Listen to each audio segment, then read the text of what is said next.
Okay, everyone, this episode is a special one.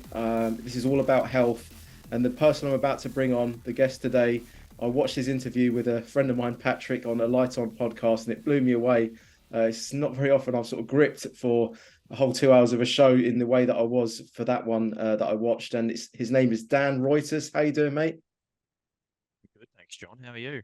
I'm really good, mate. I'm really good, and I'm really excited to have you on because, yeah, as I was just saying there, that one you did with Pat on his podcast. I mean, it was just like I couldn't stop listening to it. It was just like insight after insight, and it was just connecting all the missing pieces for me. And you really have a great way of explaining it all as well. Very articulate, very eloquent. Just it made so much sense. It was basically the education we should have got at school that we didn't get, But it's fine because we're getting it now. And that was all about vitamins and the vitamin scam. But also, you've got a wide range of knowledge on all health issues, and you come at it in a very holistic way. And when you hear it, it kind of makes you think, well, of course, it's like, of course, it has to be the way. But we're taught the abstraction for so long that when you hear something that makes sense, it's first of all it's a bit alien, then you're like, well, yeah, actually, it has to be that way. So Dan, yeah, welcome to the show. And do you still feel positively about all the things you've been speaking about in the last few months? And how's your own projects going on? Yeah, thanks for having me here, John. I think I've done a Light On podcast with Patrick twice, so I think I'm not exactly sure which one you listened to, but I'm glad that the information I was putting out there resonated with you, and hopefully I can have a similar discussion tonight with you and maybe bring up some information that you haven't heard before to keep things interesting. A lot of things I have spoken about in the past, I don't speak about much these days. But I guess that's because I've spoken about so many topics. One person will ask me to speak about something, and then I'll just get like a whole bunch of that stuff. And I won't talk about the other things. And then someone will be like, hey, can you talk about this thing? And then I'll just end up talking about this thing for ages. So yeah, we can cover off any topics that you would like to tonight. I'm happy to talk about anything at all. I've been in the health and wellness industry I started studying in 2000, I don't really know, like 2006 or something like this. Studied traditionally as a naturopath, did natural medicine, and then went and did a master's degree in nutrition, and then started a master's degree in acupuncture. Never got through that. And then I went and did a whole bunch of other bits and pieces, lectured at a university as a senior lecturer in human nutrition for over 10 years, and recently resigned my position there, probably about a year ago, probably today, because I just didn't feel that I was able to ethically teach there anymore, giving or handing out information that I didn't believe in. I didn't think that the curriculum actually reflected the truth about health and wellness, and I'm a man of integrity, and I think that it's important, even if I'm wrong, Yeah. even if the things that I'm talking about aren't in fact correct, it's my best understanding at this time, and I feel that I should act in a way that is congruent with my current understanding of health and well-being in the world around me, and put that information out there. And as I learn new information, adjust my position accordingly. Well, that's really interesting. Was there any particular element of the curriculum that really didn't sit well with you, or was it sort of everything you were seeing? And were you in a completely different paradigm at that point, where you just had to say, "This is like at loggerheads with everything that I'm aware of, and know about." Well, funnily enough, I'm currently trying to unteach everything I taught students for a decade. Oh And gosh. at the time where because I wrote a lot of the curriculum, Mm, right? I was a subject matter expert for several different subjects, and mm, wrote subjects and delivered them for years and years and years.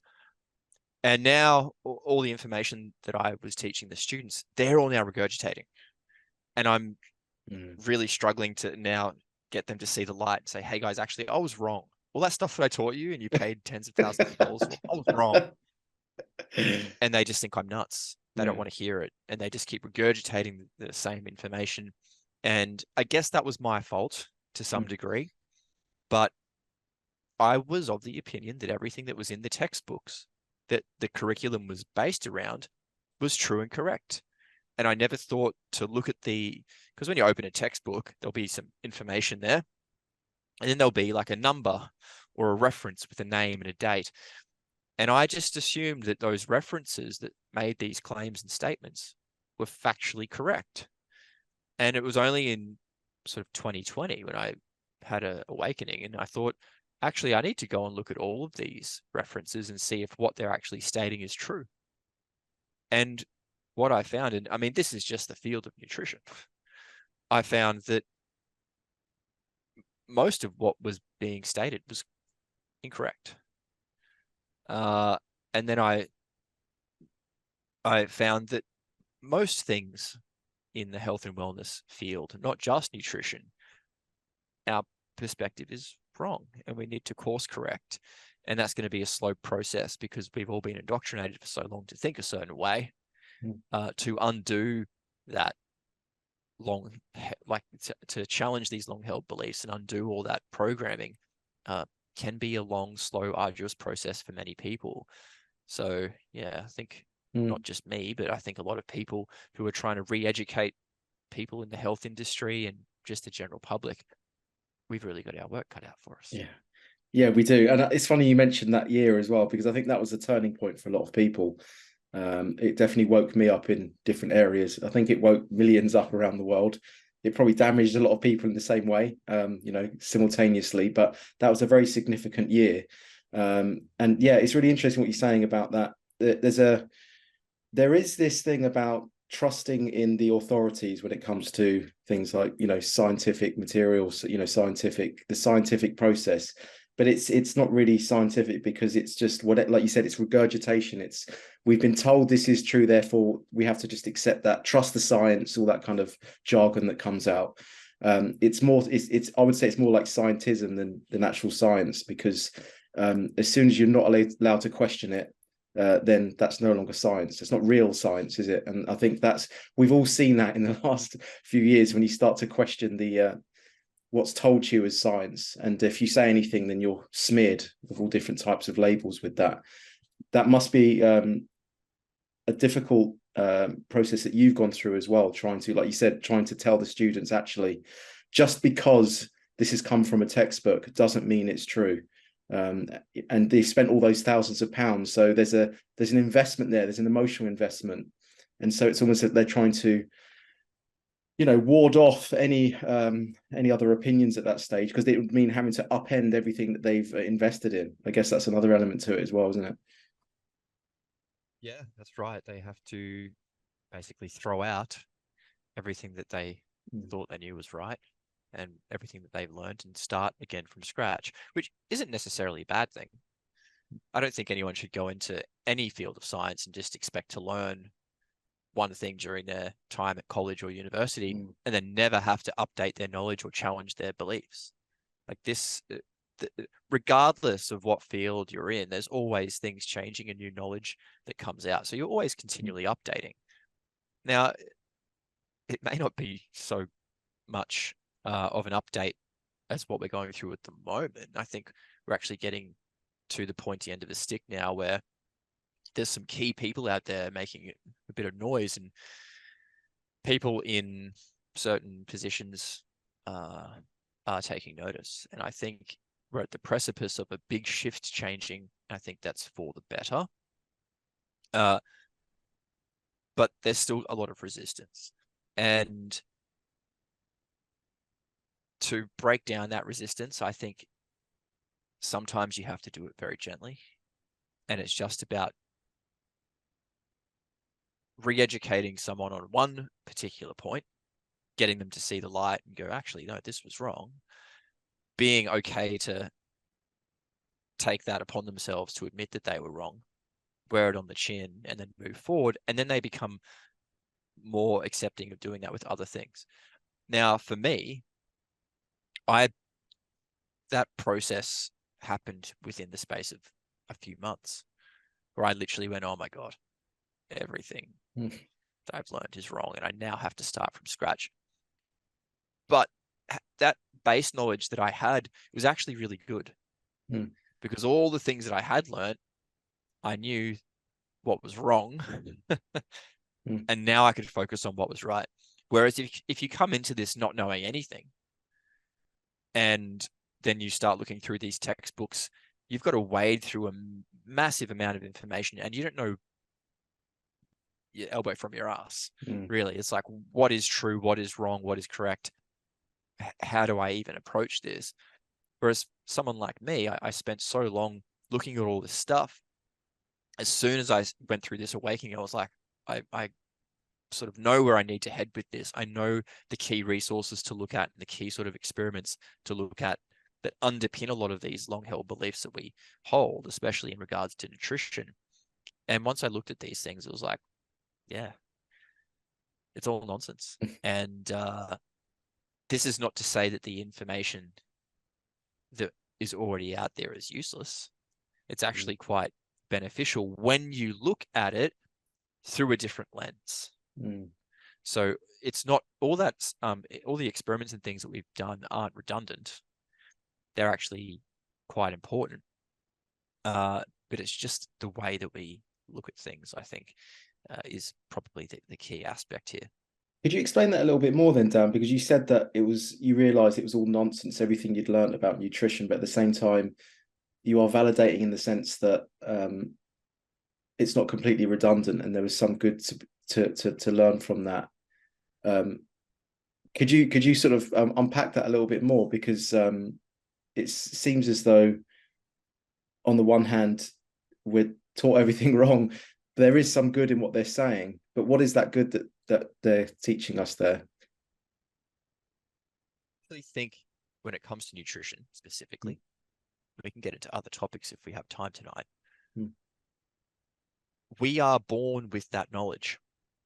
So you can ask a child before they become too heavily indoctrinated, what is a healthy diet?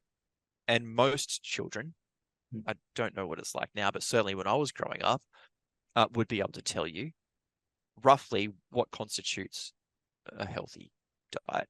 Most people will tell you that, oh, you need to eat fruits and vegetables and meat, stay away from junk food, you should drink water and don't drink too much soft drink. Like there's underlying premises are there. And there's these other sort of key points in nutrition of eat fresh food, eat whole food, eat seasonally, eat locally, prepare your own food, eat with the people that you love, appreciate the food that you're eating, take time when you're eating the food, don't just scoff it down while you're on the run.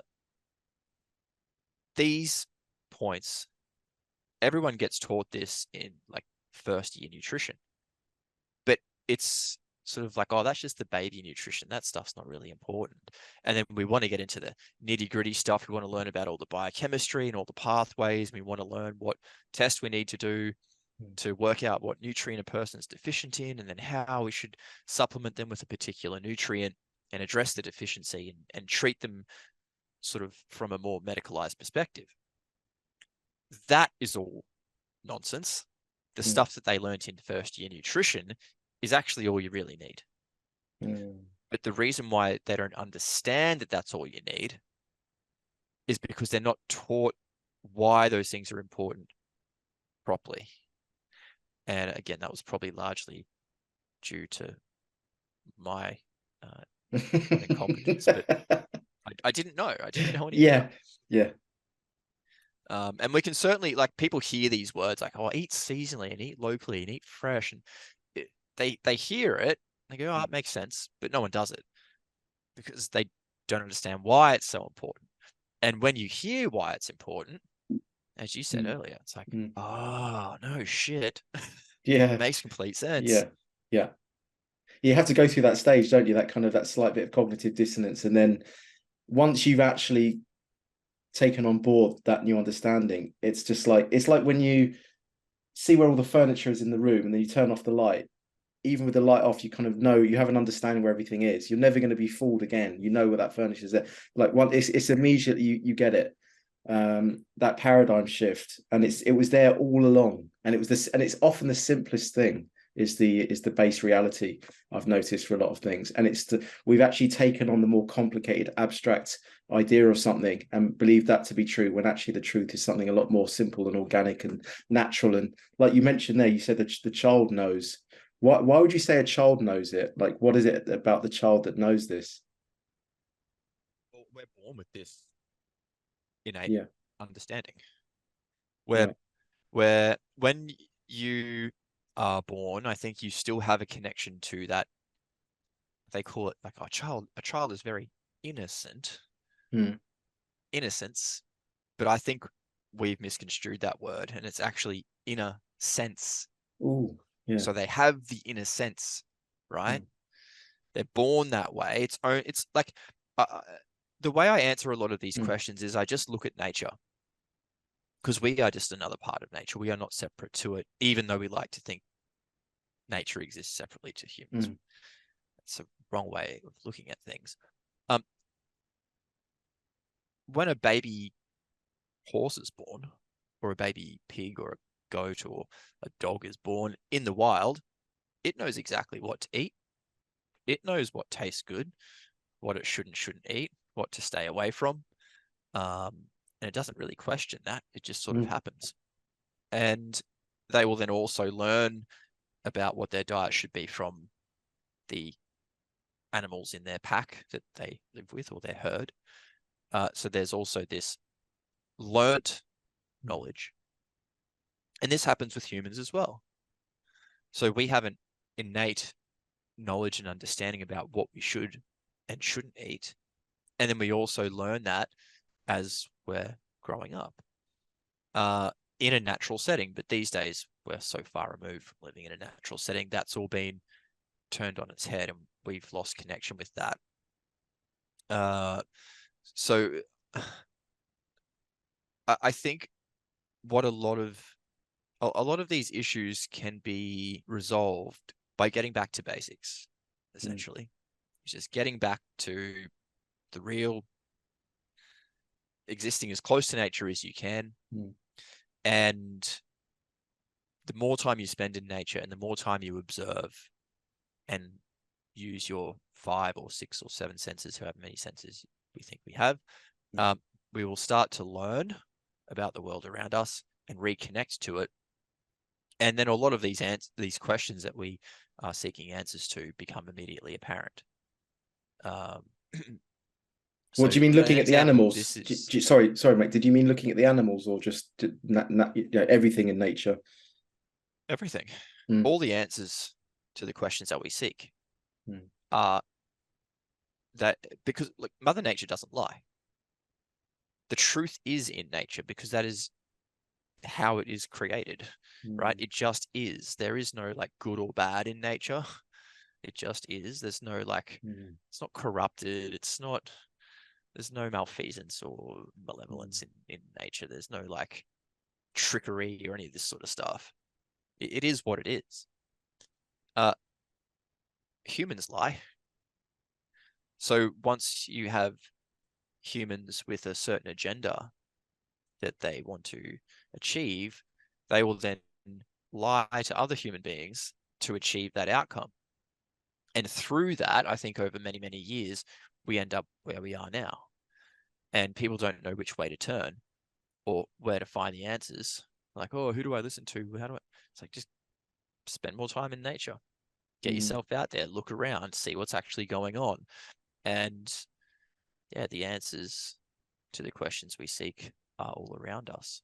This is like a Carlos Castaneda, where I don't know if you know those books, but he was just observing nature, and he went on that path of, you know, seeing the connections in nature and relating it to his own life. And uh, yeah, just on that, just quickly, because I interrupted you there, but I'll just briefly mention this is that um, when I went to the Amazon, I lived with a shaman for a couple of months.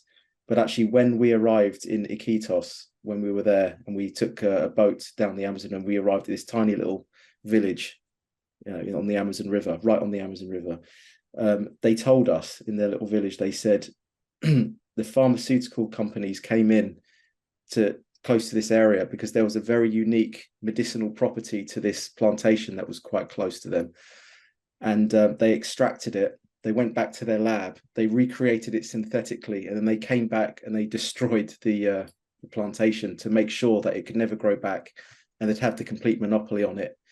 And that was like, so that, I mean, that in itself was a wake up call. And I tell people that, and they were like, well, why would they do that? It's because that's how the world works. That's that's in effect trying to completely control the health industry by denying us what you just mentioned there about being in nature and things occurring naturally, organically for us to have, and it's there for us.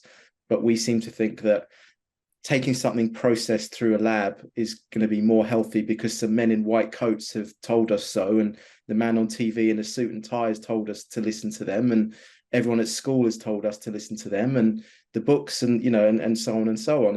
And so we have that almost cultish reverence to something, which is a complete synthetic simulacra, replica of that which just came straight from nature.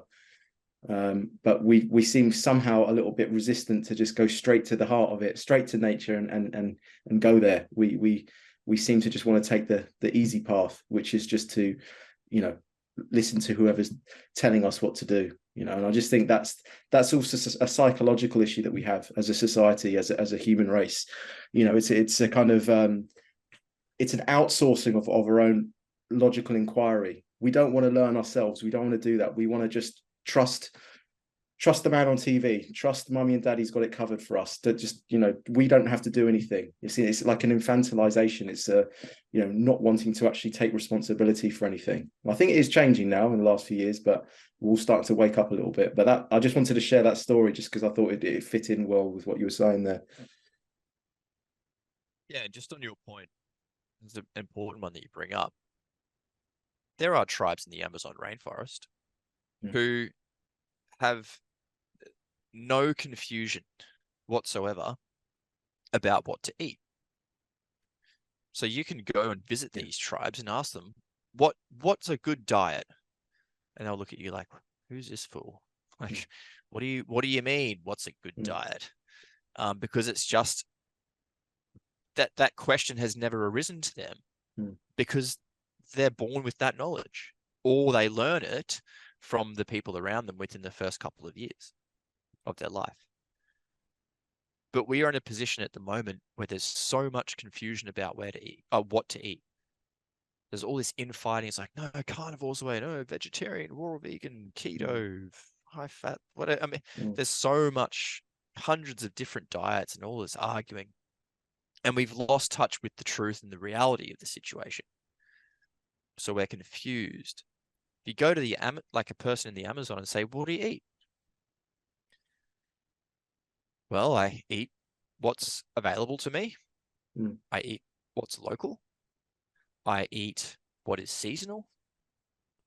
I eat what the others in the group manage to find and bring back and prepare for us together.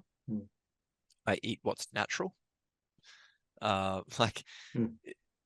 Their diet is specific to maybe, I don't know, say 50 or 100 square kilometers of the point where they live. They're not eating things further out than that. So they're eating very locally, seasonally fresh. It's all whole food. Yeah.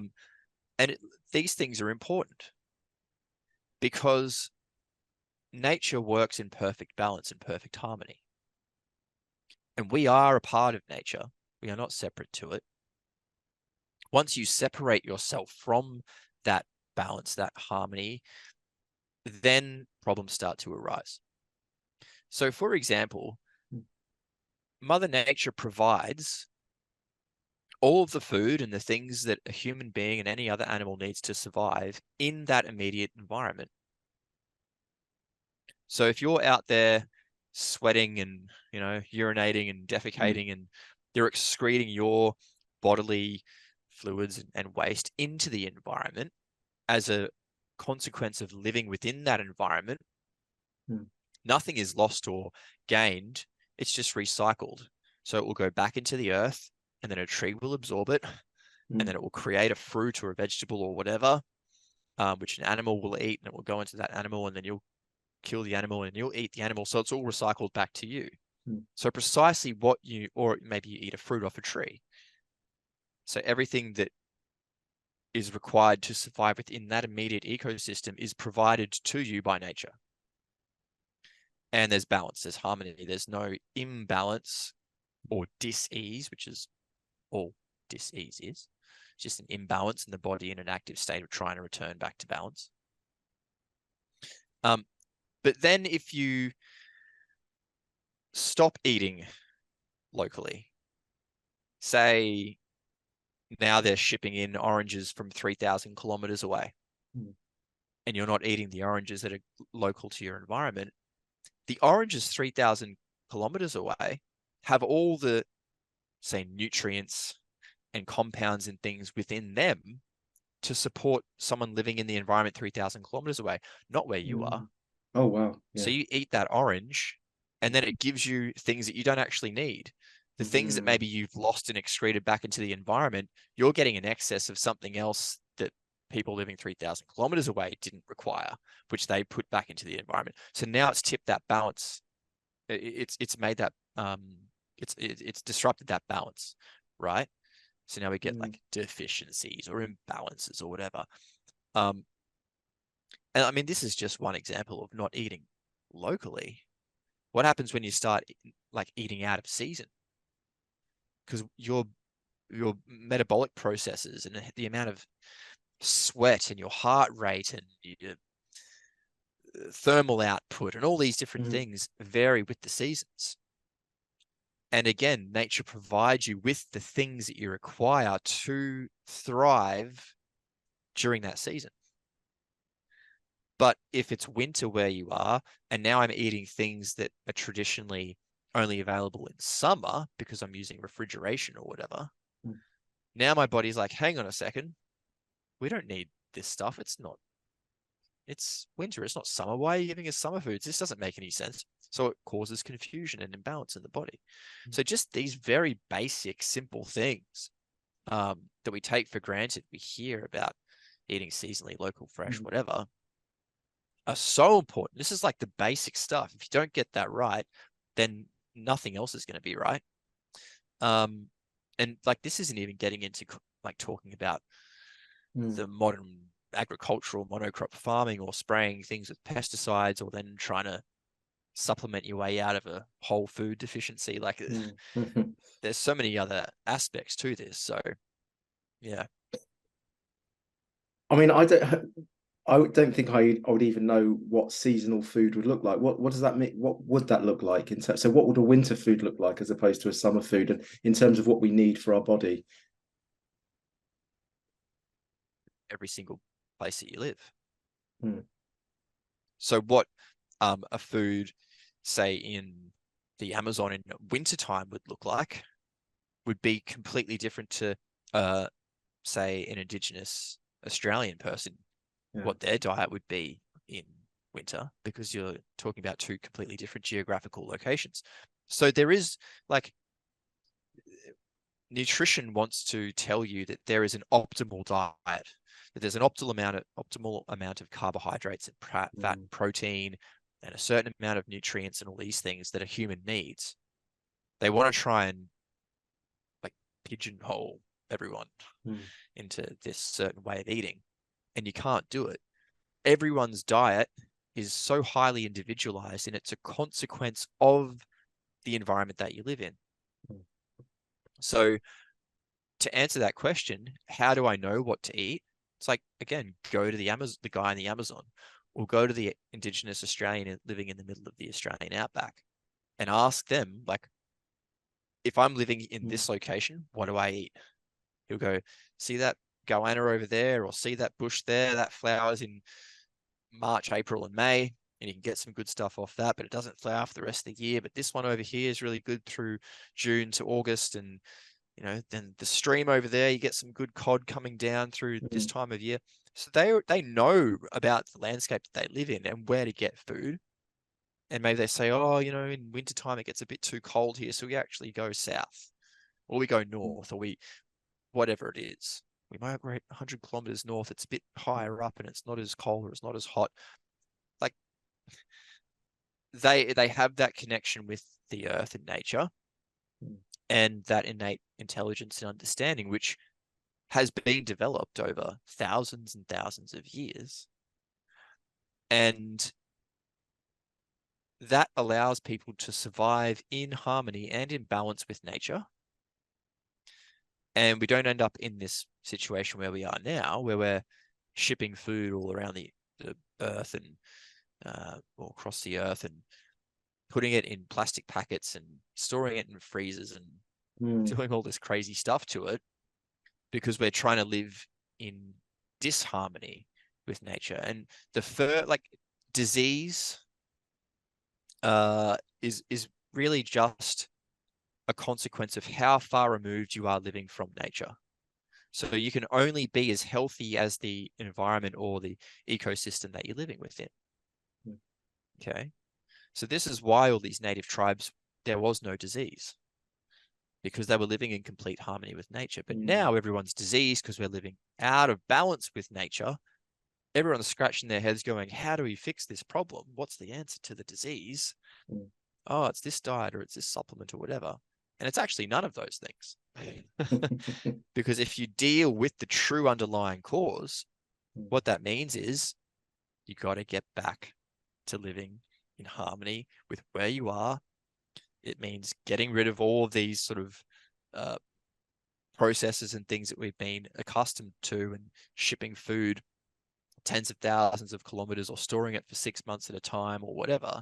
And it really comes back to growing your own food, getting back to connection with nature, having a local community, maybe getting like root cellars and storing things if it gets cold during the winter time or whatever it is, like getting to a point where we were maybe around the turn of the 20th century, like around the 1900s. I think life was pretty comfortable. We had a lot of modern conveniences, but we hadn't really started using plastics or pesticides or anything, and we were growing food naturally. And I think it was pretty comfortable, a comfortable lifestyle around that time.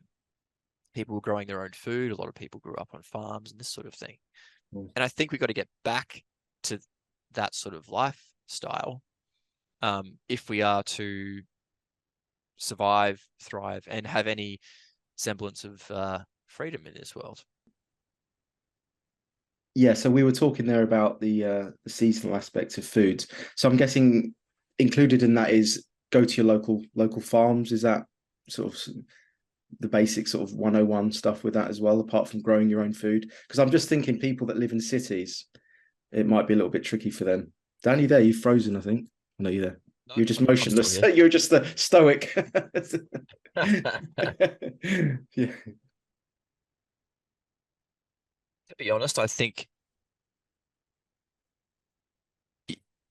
short term, yes, that's a good approach, is to connect with the people who are growing your food. Go to a local farmer's market, talk to the guy who's growing your lettuce. For example, the guy that I got my lettuce from, the reason why I bought his lettuce every week, went to the market, he was there, is because when I met him, I started to get to know him by name. And he said, the reason why my lettuce tastes so good is because I don't spray it with poison. I thought, you're my lettuce guy from now on. Like, I'm only going to buy my lettuce from you. And he had pictures of his farm and told me how he grows it, all the things that he does. It's like, right, this is awesome. Because again, at the time I was living in a concrete jungle in the middle of the city. So I was supporting the farmers who were growing the food the way that I would want to grow it if I was in that position. And supporting the people who share my concerns and interests around nutrition and the environment, and who want to grow food sustainably without pesticides and herbicides and all this other sort of nonsense. So my money goes to them to support them, and they can continue doing what they're doing. And a lot of people say, well, the lettuces there are $5, but I can go to the big chain supermarket and get it for $3. So why would I go and get the $5 lettuce when I can get it cheaper? And I like this. That's a short-term saving, because actually, when you eat poison lettuce or poison food, long-term it's going to cost you more money. It's going to cost you your health. It's going to cost you far more. So you're actually investing in your health by spending your money with these people, these farmers. And funnily enough, there was a time where I think during COVID, lettuces came into short supply. Where I live, no one could get lettuce. And in Australia, I don't know, lettuce is like a big thing. I guess people eat salads and do all sorts of stuff with lettuces. So there was a short supply. The lettuces went to like $10 or $11 in the big chain grocers, but they stayed $5 at the farmers market, the organic spray-free lettuces. And then you couldn't get those because everyone was like, oh, geez, the ones at the shop are a rip-off. They're $11. Oh, $5 is a bargain. So within like a period of a month or two, people's perception changed from, gee, $5 for a lettuce is a rip-off to, oh my God, $5 for a lettuce? Wow, that's fantastic. And then once all that COVID stuff ended and lettuces became $3 again, everyone just went back to buying the $3 lettuce. So it was kind of interesting to see that happening. But yeah, I think you're right. This is how we start doing this, is to support those types of farmers, because then you create demand, and then all of a sudden you now need more supply. And if people start going, right, I want only food that's not sprayed with poison, then now there's not enough of those farmers. What's going to happen? People are going to be incentivized to go out and get land and start growing this food because there's business opportunities there. And then if you start taking the business away from these big chain supermarkets who are paying a lot of farmers very small amounts of money to produce sub-quality food, well, now that demand isn't there.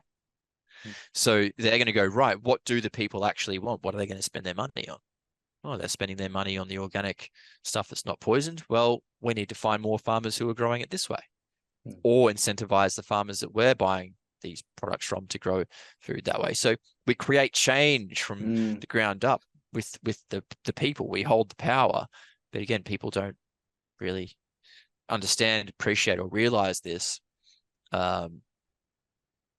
This is changing. Like, there is a movement now of like permaculture farming and regenerative agriculture, which is gaining traction, and it's beautiful to see. And I've sort of aligned my life now to spend more time, on the land, growing food and doing these things that I preached for many years, but never really practiced myself. Yeah, that was going to be my next question. Do you grow your own veg, and are you insourcing everything yourself? And also, how would that affect if you was, let's say, traveling? You would still just try and source the food locally and talk to the people locally and do it that way, wouldn't you? Because I know it's, people that live in cities, it's a bit of it's more doing things from convenience rather than from a place of health. That's just the kind of the way people see it. Going to the supermarket, get it all done in one shop. It's just that thing, isn't it? I think we need a bit of a change of mentality when it comes to these sorts of things. But yeah, let's say you were traveling, or you or even if, let's say, seasonally, I don't know if you meant there's winter and summer foods, or if you just meant, is that what you meant by that? There's certain foods that you have to take on more, maybe higher fat content foods in the winter or something like that. Yeah. I mean, it's hard to talk about each specific location because I don't know specific locations that well. And to be honest, I think a lot of our foods that we consume aren't natural anyway. Like in Australia, a lot of the foods that we're accustomed to aren't natural Australian foods. They're all foods that we brought over with the first fleet, like potatoes and celery and cabbage and carrots and all these sort of English derived foods that we then brought to Australia, which weren't natural and then cultivated. So even if we look at that and go, oh, we're going to eat these foods seasonally, actually you're not eating you might be eating seasonally, but you're not eating locally, right? Yes. So then if you really want to do it properly, then you have to connect with the local people and say, right, what's the actual diet here and where do you find it from? But yeah, I mean, this then becomes far too difficult for most people in their lives because, they're too busy worried about paying the mortgage and Yeah, exactly. childcare fees and these kinds of things. So you do the best that you can. And as what I was saying before, get down to your local farmers market, talk to the people, make connections. If you're traveling, maybe you can do some research before you travel and use these as ways of like sightseeing or connecting and having a more meaningful experience in the places that you go to. Yeah. Like really getting to know the people and how things work by going out to these markets and things like this. Rather than just doing the same old thing and just going down to the local store and getting something out of a packet. Yeah, it's very simple. These things are very simple in principle, John, but they're not easy. And if we want a better world, if we want better health, if we want more freedom, if we want to maintain, because I actually think we're on the tail end of the sort of lifestyle and freedom and this sort of beautiful bounty that we all had access to. We're on the tail end of what our ancestors gave us, and we're on the precipice of losing all that. So I think we have an opportunity now to go back to where we were and rekindle our relationship with all of those old ways. And that's hard to do.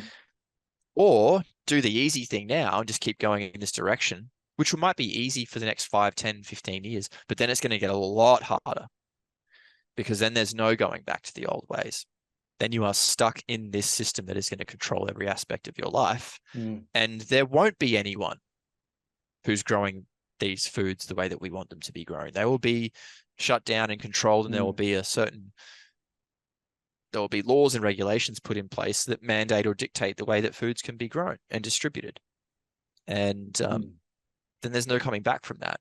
So yes, it might be hard now, but let's do the best we can if you feel strongly about it to be the change that you want to see in the world. Absolutely. Before Uncle Bill starts to monopolize every bit of the food industry, which he's trying very hard to do that. I mean, it kind of all makes sense when you connect all the dots as well. You know, the talk of dimming the sunlight. This talks about putting particulates in the atmosphere to reflect the sunlight under the guise of climate change. You've got the monopolization of the food industry, and you've got all the kind of farmers' protests going on around the world, especially in Holland. It's then you've got the emboldening of the pharmaceutical industry, because as people get weaker and the immune system's weakened, then more dependent on those. And then I was going to mention, it's okay to use this as a bit of a tangent to then talk about the vitamin industry and how that's another offshoot of this sort of synthetic reality that we've become more accustomed to. And you said throughout the ongoing years, we become more like that, and we'll become more dependent on that, and this will become more of a reality. And it's almost as if it's okay not to source your food locally. It's okay not to eat organically, because anything that I am missing, I'll pop down to my local Holland and Barrett. I'll pick up a multivitamin, and that'll be me sorted. No need to look into what I'm eating anymore. That's another part of the trickery, isn't it? That's another part of the way that people have been conditioned to see their health and the way that they deal with their health.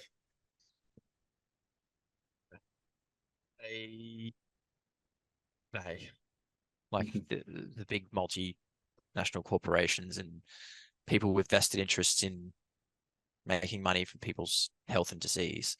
And it might even just be our own undoing as well, just humans. That's our own nature to do this to ourselves, possibly. But that's a discussion for another time. If all of these things that I said that actually matter, people are tricked into believing that they don't matter. And we go down the mainstream nutrition path of all of those things have no bearing on your health. All that matters is the amount of carbohydrate, fat, and protein that you get, and your nutritional profile, which is basically your vitamins and minerals. So if you're low in something, if you've got an illness, oh, we'll do a blood test. It says you're low in B1. Right, well, here's a B1 tablet. And you take the B1 and you do the blood test, and now your B1 level's elevated to a normal range. Oh, I still feel like shit, doc. Oh, it must be something else. But we've checked off B1 now. We'll go and look at the next vitamin. Oh, that one's out of range. And you're just in this perpetual cycle. You're always chasing your tail, and you actually never get to the underlying cause of the problem. Because I don't think there are such things. And this is going to probably maybe rub a few people up the wrong way, but I don't actually think there are such things as vitamin deficiencies. I think this is another thing that we've confused ourselves about. And I guess on one hand, and we can get into this conversation if you want, but on one hand, more to your point, we have pharmaceutical industries creating drugs. And a lot of people are clued onto this, and they go, right, well, the drug's not going to fix my problem. It's only going to mask the symptoms. So I want to have an alternative. And the alternative is a vitamin, because vitamins are natural and they come from food. And when I'm deficient in something, if my diet's not adequate, I can boost my level up by taking some vitamin C. And it comes from a natural medicine company, and they get an orange and they take the vitamin C out and they put it in a pill, because I really can't be bothered to eat an orange a day. I'm going to get my vitamin C through the pill. And their sort of thought processes don't go any further than that. It stops there. They take the pill without any further thought.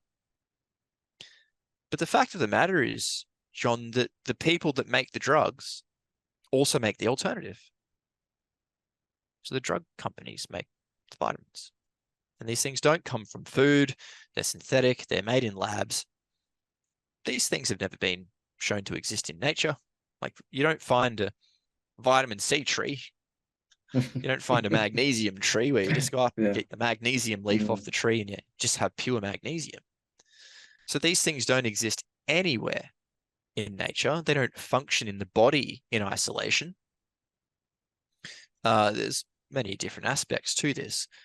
But we've been tricked, or we're confused in our understanding that these things do work in isolation and they are natural, and that achieving health is as easy as popping a pill to boost a level of something up, when the fact of the matter is that none of those things are true.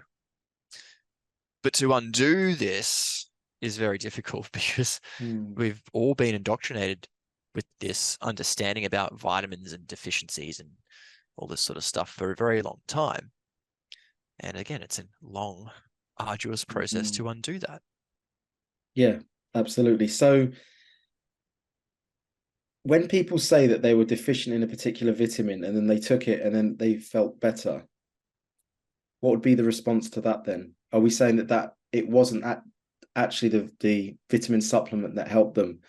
It could have been an array of other things, but they've just looked at that and seen that correlation and created that link? Or can there be a benefit even with taking, a vitamin supplement, even though we know it's not holistic, it's not kind of from the root, the actual whole food itself?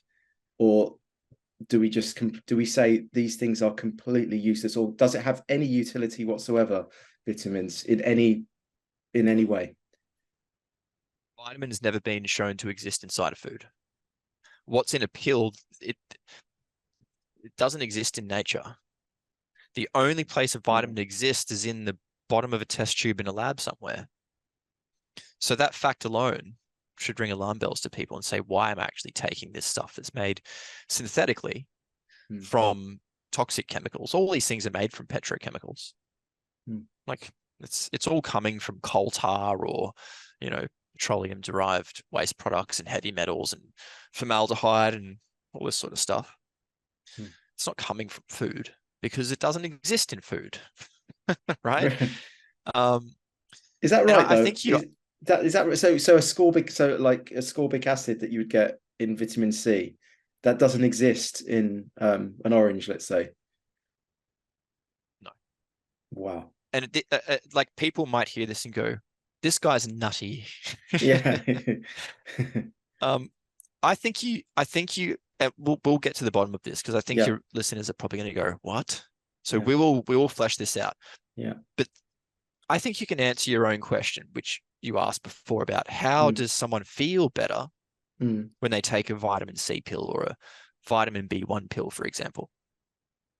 So when you go to a doctor and you've got a symptom, say Mm. you've got a headache, and you go to the doctor and they give you a pill to take, what does the pill do? Like, what is it actually doing? Is it fixing the problem? Mm. No. Like, if I pose this question, it's Yeah. not fixing the No, problem, no, right? What's exactly. it doing? Yeah, What's the drug doing? it's placating the symptoms, I would say. It's suppressing the symptoms. Suppressing. It's Yeah. masking the Yeah. symptoms. Yeah. So you've still, let's say your headache is caused by it's dehydration. Mm. So you have a water deficiency, Mm. and you go to your doctor and he gives you some aspirin, and your headache goes away. Oh, thanks, doc. You gave me the cure for Mm. my headache. Mm. It's actually not the cure. All that's been done is it's suppressed the symptoms so you don't feel the pain, but you're still dehydrated. Mm. So if the same people who make the drugs make the vitamins, and these vitamins are isolated substances, which essentially are what drugs are, there's isolated substances that are synthetic, most of them. Some of Mm. them are derived from Mm. foods. And as you said, they went to the Amazon, found the thing, and now they're making it in Mm. a lab. So if the people, if the people who are making drugs are selling them under the guise of them suppressing symptoms, what might their alternative product also be doing? Suppressing symptoms. Mm. Because when people come off the vitamins, I feel great when I'm taking them, but when I stop, oh, everything comes back. Yeah, because you didn't address the underlying cause of the problem. When I'm dehydrated, I tell you, I feel good when I'm taking the Panadol, but as soon as I stop taking it, that headache comes back. Yeah, because you're still dehydrated. So the answer here is you can't supplement yourself. You can't supplement your way out of a whole food deficiency. That is essentially the answer to the problem. You can't supplement your way out of a whole food deficiency. So people ask, or they will say, we proved that there are vitamin deficiencies. Let's talk about, say, scurvy, because you brought up vitamin Mm. C. Mm. So sailors on ships in the 1700s were getting this so-called disease called scurvy, which is a vitamin C deficiency disease. They didn't know it at the time, but there was these ships in the high seas for months on end, and all the sailors started falling ill with the same symptoms at the same time. So they had bleeding gums and rashes, and they started getting infections and these kinds of things. And they thought it was a contagious disease because everyone at the same time got these same symptoms. And for a couple of 100 years, they thought it was contagious, and they were isolating and quarantining people and doing all this sort of nutty stuff. And then a guy by the name of James Lind, who was a surgeon, I think, in the Scottish Navy or something like this.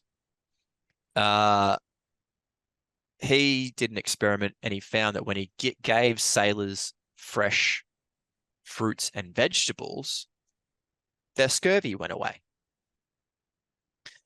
And it sort of went on from that point in time to where a guy, what was his name now? Hungarian guy. He isolated this substance. He took some like red peppers and added all these toxic chemicals into a red pepper, and then ended up with a substance that when he gave to people with scurvy, Mm. their symptoms went away. And he said, oh, this substance that I have here must be what's in the red pepper that makes the person get better when they have scurvy. So he said, this is a deficiency disease of vitamin C. When in fact, what I think was actually happening is this substance that he created by adding in all these sort of toxic chemicals into this red pepper, when he gave it to the people with scurvy, it just suppressed their symptoms.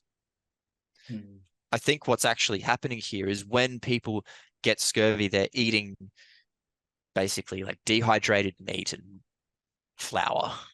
Like there's not much else to their diet. Yeah. And I think what is actually happening here is when you have this kind of diet, this processed and refined diet, you get a toxicity disease. Because when you take a whole food and you mess with it, as soon as you start processing and refining that food, things are removed from it. Things are lost from it. Yeah. So when you eat that food, it doesn't get metabolized completely in the body. So, you know, like on your computer, when you're trying to install something and you see the percentage bar going from like 0 goes to like 20%, 28%, 36%, and it gets stuck on like 89%. All the And it time. just sits there for, yeah. And it, like you can leave it for 5 hours and it'll still be at 89%. I think it's the same thing as what's happening when you're eating a processed, refined food in the body. Like you consume something that's processed and refined, the body metabolizes it to 89%, and then it goes, hang on a second, we need XYZ, which was lost in the processing and refining process, to metabolize it completely to 100% to get it all out of the body. So what you get is a buildup of the metabolic waste that's generated at 89% metabolism. So you get a toxicity of that stuff that can't be completely metabolized. And then you say, oh, it's a deficiency disease, when in fact, it's actually probably the opposite. It's a toxicity disease. And then when you eat the whole food, the body is then provided with those things in the food to complete the rest of that metabolic process. The 89% to 100% is completed. It's got what it needed to unlock that complete metabolic process. And then you clear that toxic stuff out of the system and the disease goes away. So it's very similar, but one's claiming to be a deficiency and one's actually claiming to be toxicity. Now, sorry, I'm just going to leave it there. I'll hand it over to you because there is more to this. That's really, really interesting. So I'm trying to think of an example there where, because we started up, you were talking about scurvy there to start off with, and you mentioned that, it was the limes, wasn't it? It was the citrus fruits that were making them better. We know that for a fact, don't we? Or not? Or was that even a correlation? Here's the thing. It wasn't, they said it was the vitamin C in the limes and the fresh fruit that cured the deficiency disease. But when sailors got marooned in certain locations, and all they had access to, like in some instances in the Arctic, sailors got marooned for years. And the only thing they had access to was like sea lion meat and blood. They were like literally killing a sea lion, eating the raw meat and drinking the blood. That's all they had. And their scurvy went away. So how is that possible? Right? Because there's vitamin C in these things. So then they had to change their tune and go, oh, well, yes, there is vitamin C in this raw stuff, and there's enough in blood to reverse the scurvy disease. What I actually think happened was you're on a ship, you're eating dehydrated meat and loaves of bread, you're getting a toxicity disease, you get marooned in the Arctic, and now I'm not eating the stuff that was making me sick. I've eliminated that from my diet, and now I'm eating literally a whole complete food. which is just fresh, uncooked meat. So that you get complete metabolism of that food. There is nothing, there's no toxin building up in the body. You don't get the symptom anymore. So I don't know, does that sort of answer So the question? yeah, okay. It's So more about you're eating the whole food, essentially. so what we're saying then, it's just eating the whole food that actually keeps your body free from toxicity and keeps you free from dis-ease, keeps you healthy.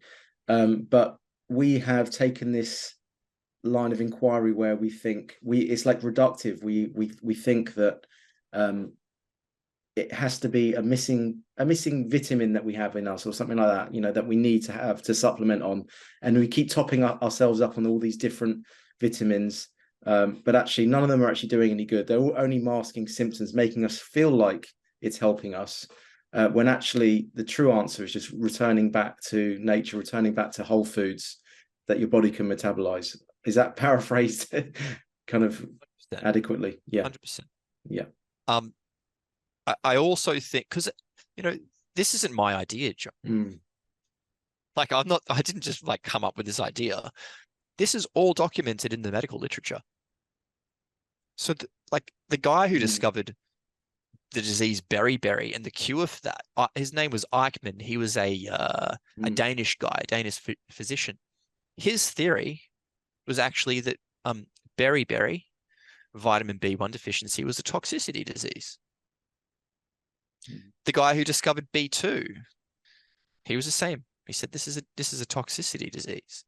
The guy who originally looked at vitamin B3, Goldberger, he originally proposed that B3 deficiency or pellagra was a toxicity disease, right? So all these guys proposed this, and there was research that was done by Japanese researchers through like the 1930s to the 1960s, and they proved that beriberi was a toxicity disease.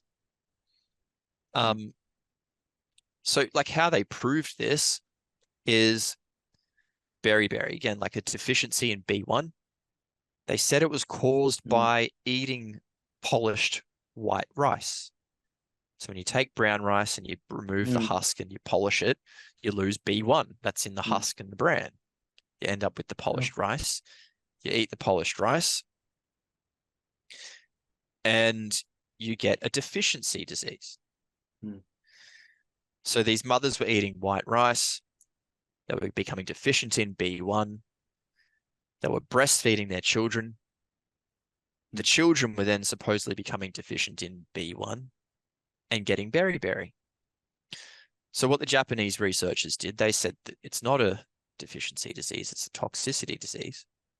To prove their theory, they took children who had beriberi off the milk, off the mother's breast milk, which was supposedly deficient in B1, but they actually said, no, there's a toxin in there. Stopped them breastfeeding and then gave them condensed milk, sweetened condensed milk, which is also supposedly deficient in vitamin B1.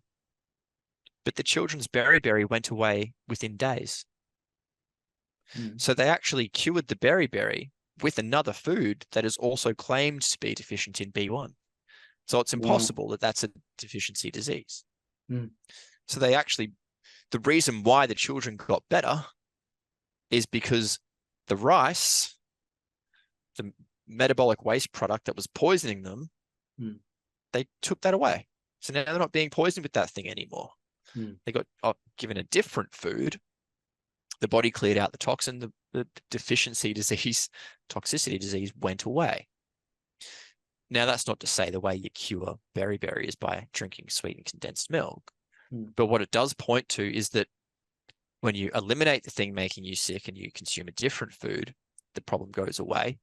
If you adjust then to survive on a diet of pure condensed milk, eventually you'll end up in the same situation where you get a buildup of this incomplete metabolic waste product in the body from drinking sweetened condensed milk, and you end up with deficiency disease like beriberi or something like that. So yeah, I don't know if that sort of also helps your understanding about Yeah. So, but in that moment, then with the condensed milk, um, is it just that it was no longer reinforcing the toxicity of what they were consuming with the polished rice, and they moved on to something else, which just eliminated that toxicity, but then was saying though that that could then build up its own toxicity after a while, and then you have to sort of move on to something else.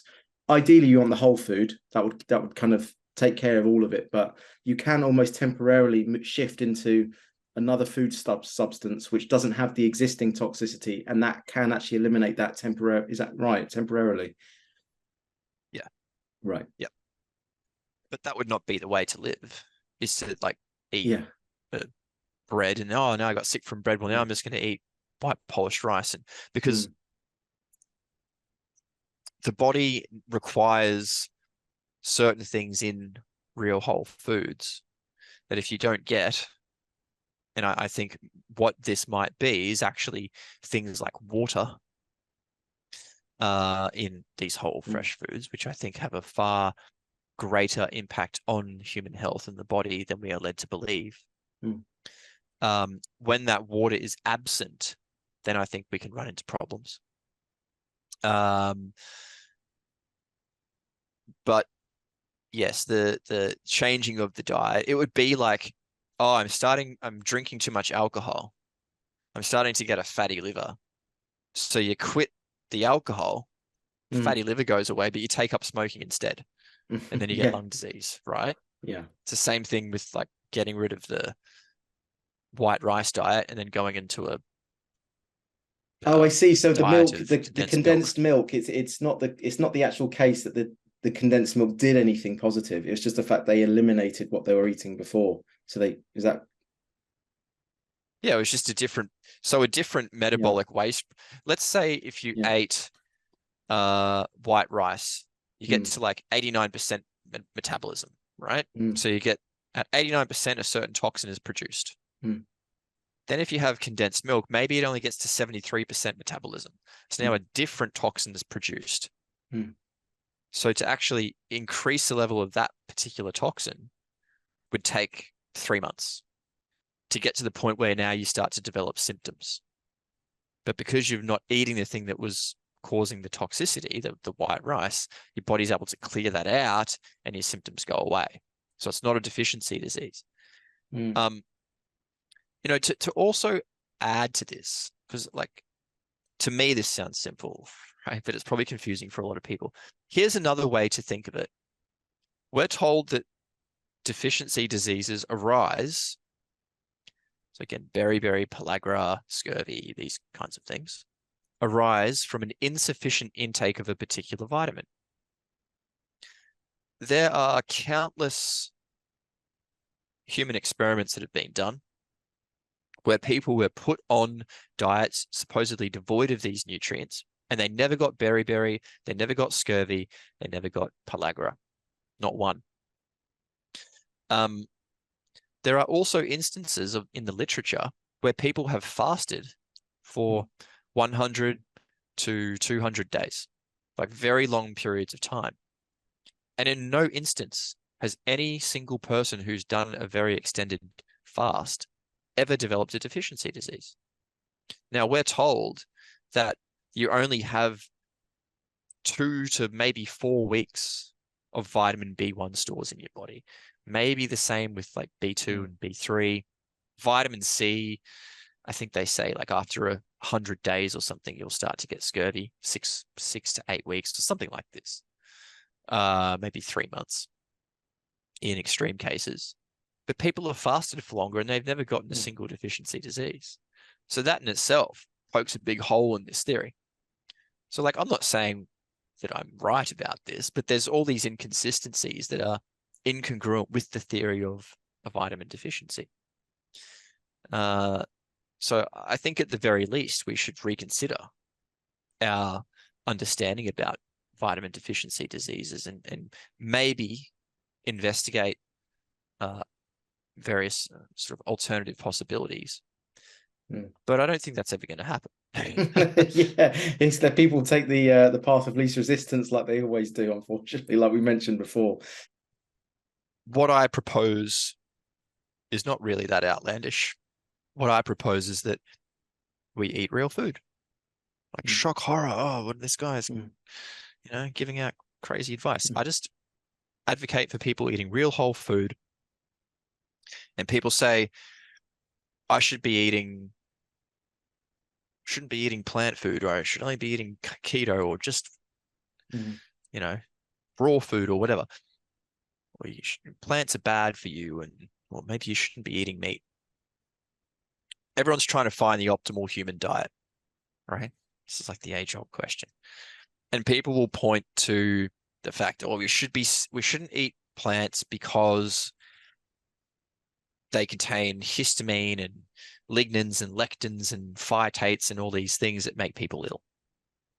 So they're pointing to uh, natural compounds in foods and saying that they're actually causing the problem.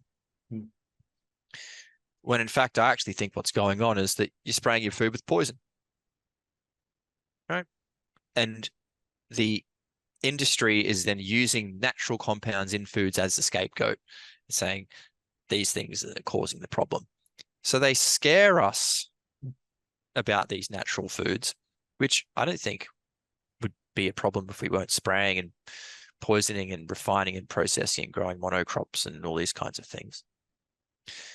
And we run into all these nutritional so-called diseases, but how can anyone be sure it's actually the plants or the animals or whatever, things naturally occurring within those, until such time as we eliminate the poisons and the toxins, and we stop messing with our food and start eating real food and see what happens.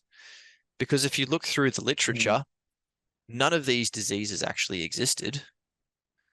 Like there was no histamine intolerance, or there was no lectin intolerance, or any of this sort of stuff before the fourth agricultural revolution, which was like the early 1900s. None of this stuff was ever around. There was no gluten intolerance or any of this sort of stuff. Likewise, there were no nutritional deficiency diseases.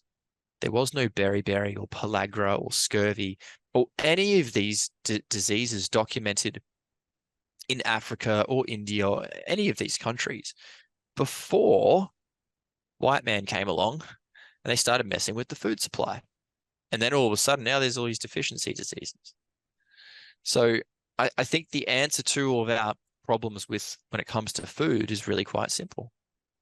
Just get back to basics, grow real food, don't spray it with poison, eat locally, seasonally, fresh, cook food that you enjoy cooking, learn how to cook. Be grateful, be mindful when you're eating that food. Cook it with people or prepare it with people that you love. When you cook that meal yourself, sit down, spend time with the people that you love and enjoy that meal.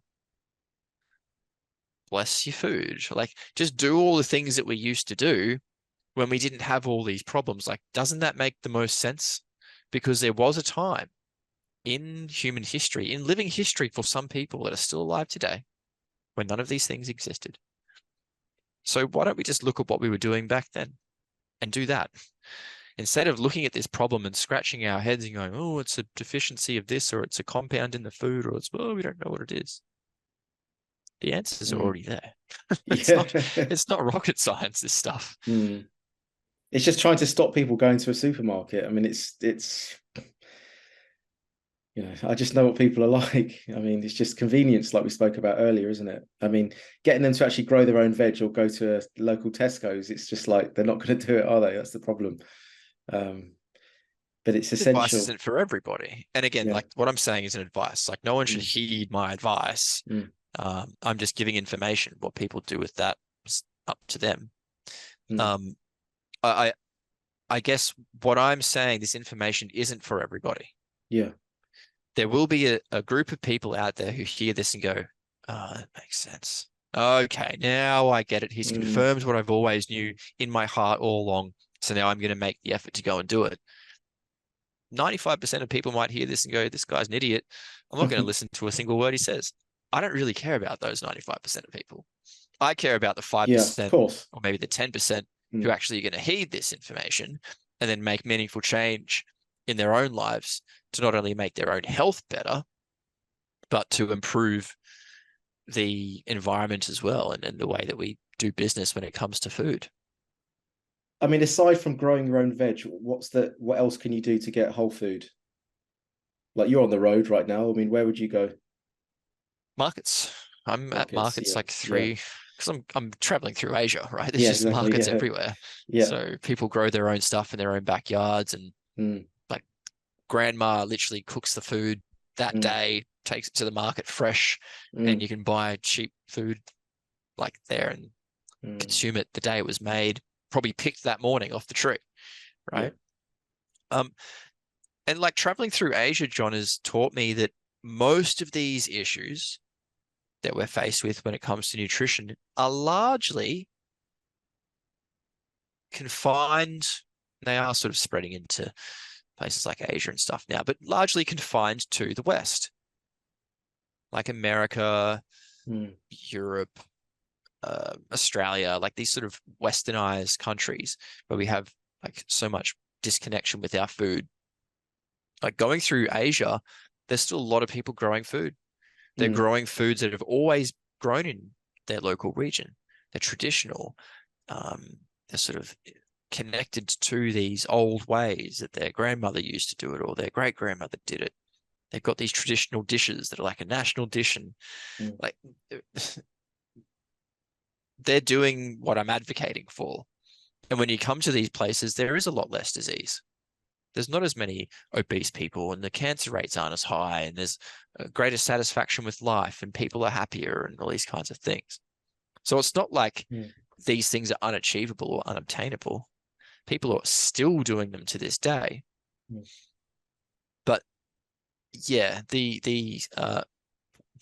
westernization of our food system has basically destroyed all of those long-held connections that we used to have, that our ancestors built, that we used to yeah. have connection with, that we've lost over the decades.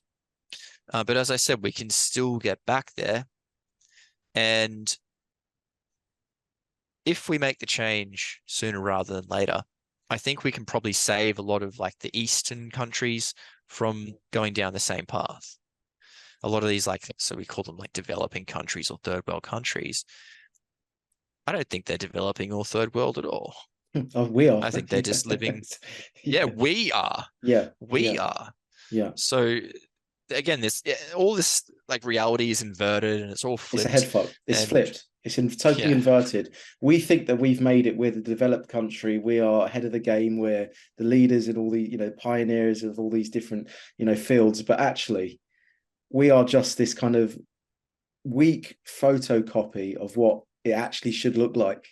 And we've worshipped this photocopy, and we've held it up to such a high level, and everyone's sort of following that. And then what you're saying then is we don't want that photocopy to be photocopied again by the East, thinking that we are the sort of the hallmark, because it could go that way, couldn't it? I mean, it could be that, just the way that the kind of the industry works, it can actually get its tentacles out there and start to change things within those countries, which is we don't want, because they've already got the root, they've already got it in the core of proper health out there. And we are the abstraction, but we've lived in it for so long, we think it's the norm, we think it's the natural, I should say. yeah, yeah. Mm. There's so many layers and aspects to this, and Mm. we're always looking for the answer, and it seems so difficult. Like, for example, Yeah. I'll give an example, like something closer to home for me, which is living in Australia. Mm.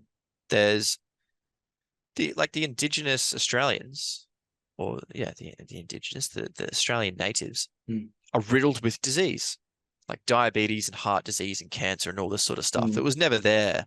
before colonization. And in fact, there's documents from the First Fleet and explorers around that time who um, noted that Mm. the natives were completely free of disease. They had no disease at all, completely healthy. The disease only started to occur once white man came along and started messing with their way of life and their food supply. Now, there's tens of billions, maybe hundreds of billions of dollars around the world being spent trying to help or improve the health of native people, whether it be in America or Australia or whatever. If you look at Australia, they sort of scratch their head. They're like, how do we bridge this gap? How do we get Indigenous health up to where it should be with white people? And all of the interventions that they come up with are just like absolute nonsense. The simple answer to this is get people back in connection with the way they used to live before we came and messed with it, right? Get them eating their native diet. Get them off the processed, refined BS. Get them living in a way that is more reflective of how they lived before colonization occurred. They have more meaning in their life.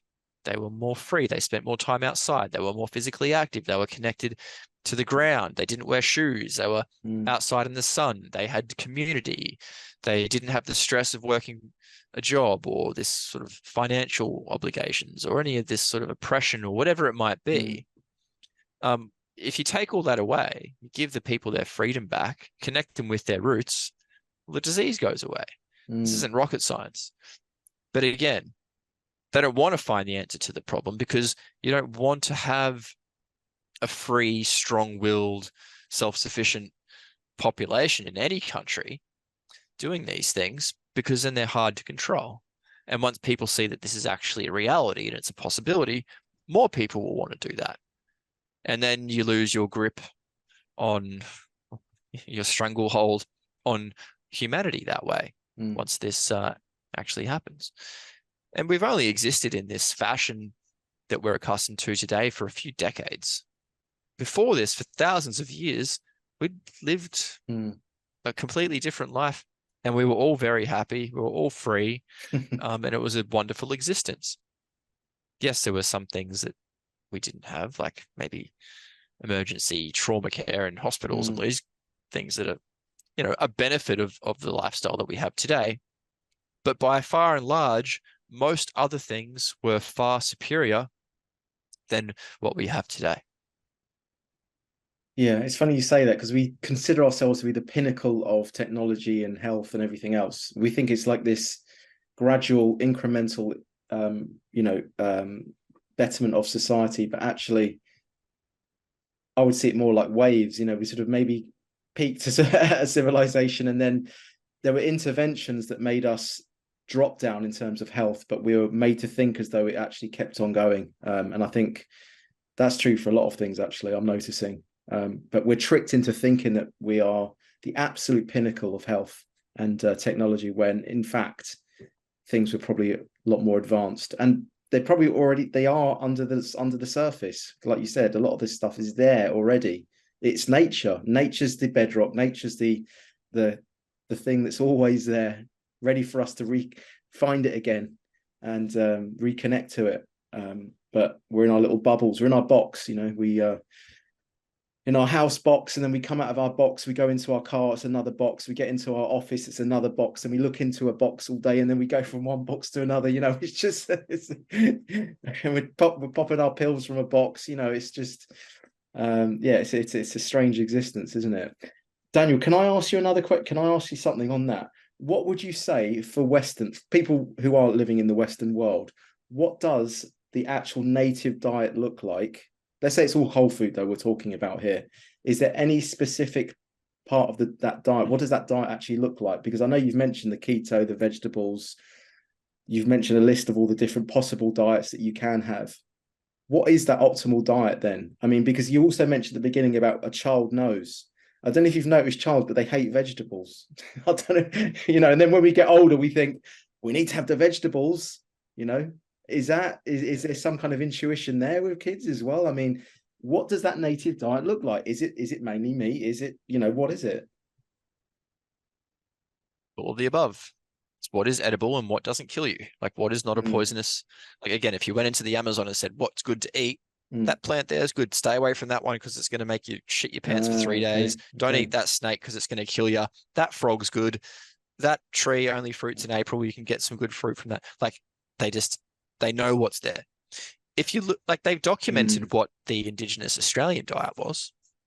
So the Indigenous Australians over 5,000 different plants, nuts, berries, fruits, whatever, animals, reptiles, fish, 5,000 different things that they were eating. Now, our modern diet is confined to less than a dozen, right? It's all grown on monocrop farms and it's shipped into grocery stores around the world, and people are eating very much the same thing. So like, yeah, what would that diet look like? It would look like what is available. Like if you live by the coastline, well, you're going to have more seafood in your diet than if you lived inland in like a freshwater estuary, for example. Maybe there's more birds or something there, or maybe there's freshwater turtles or I don't know, goannas or things that you wouldn't find necessarily on the coastline. So yeah, like for example, my diet, I just try and eat stuff that's available at markets, which is like as close to fresh and local and seasonal as I can get with what's growing in the environment, even if it's not native to that location.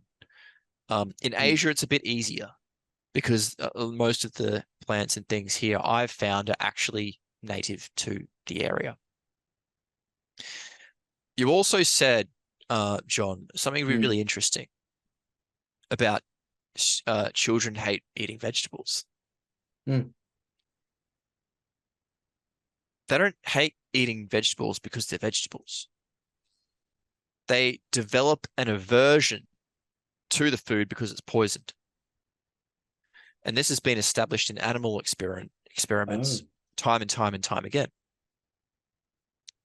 Because animals have, we all do, humans as well, have this innate ability to sense when a food is not good and it's essentially a poison food. So they've done this in animals where they've given the animal whole food, they've consumed it when it's like a young animal. They've given them the whole food, they've consumed it, but then they give one that's sprayed with poison. The animal eats it, but then by very virtue of that process of eating a poisoned food, it's so connected that it knows that it's poison. So when the researchers come back the next time with the poisoned food and try to give it to the animal, it doesn't eat it. It would rather go hungry and die of starvation than being forced to eat a poisoned food. So this is the same, I think, with young children. When you give them a carrot that's been dipped in, literally sprayed, probably a few days before with some of the most toxic poisonous compounds known to man, and you feed them, here, little Johnny, here's a poisoned carrot. Well, the first time he puts a poisoned carrot in his mouth, he goes, oh, this isn't too bad. But shit, mum, can you like not put the poison on it next time, please? Next time, little Johnny, have a poisoned carrot. You're my mother. What are you doing poisoning me? Like we look at this little infant and we think, oh, they're dumb. They don't know anything. But they're innocent. They still got that innocence. So they can, like, these are inbuilt survival mechanisms, essentially. If animals didn't have these inbuilt survival mechanisms, they'd be dead because they'd be going out and eating plants and things in nature that are poisonous to them, and they'd just be dying. But they have this capacity to sense what's poisonous. They can also pass this information and knowledge down. So they've done this in animal experiments as well, where they've fed a poison food to a mother. They've consumed it once. They've tried to feed it again. They don't eat it. When they give birth, the young of that mother who originally ate the poisoned food don't eat that poisoned food. Oh, right. So there's like non-verbal communication from the mother to the child, whether it's after they're born or whilst in utero, where they then have an aversion to this poisoned food. So like there's much, much more to this than meets the eye. And we look at little Johnny and go, little Johnny doesn't like eating carrots. Little Johnny doesn't like eating peas. He's a fussy eater, this kid. You know, why can't he be like all the other kids? I think this has a large part to play. Is basically adulterating and poisoning our food. These are inbuilt survival mechanisms, and they're basically just trying to save themselves. right? And we're actually confusing that response with they're a fussy eater. I mean, that's huge, man. That's huge because that's just like, that's groundbreaking, really. I mean, in many different ways, in many different levels of what you just said there is pretty groundbreaking. It's a whole shake up and yeah, a rebuild, knocking it all down and rebuilding everything that we think we know about health and starting again and going completely back to, hitting a reset on factory settings, basically. I was going to say then, there is no preferential diet, whether it be meat, an all meat diet, all vegetable diet, or a mixed diet. It's just all comes down to the toxicity of the foods you're eating. Is that correct? Yes. And so you know all these answers yourself, right? Yeah, I do So now. I'll give you I'll prompt you to Yeah. answer this question for yourself. Mm. So why is an Eskimo's diet different to a Samoan's diet? It's whatever they have within their environment they can eat. So yeah. Yeah. There you go. Yeah. Right? It's like the Eskimo's diet is different because like there's not coconuts and brim swimming in a lake, like or bananas growing or coconuts growing on the shoreline as you would get in Tonga or Samoa or whatever. Mm. Like the the thing that is available in that environment is different. So therefore, that is their preferred diet, Mm. right? So like there is no one diet.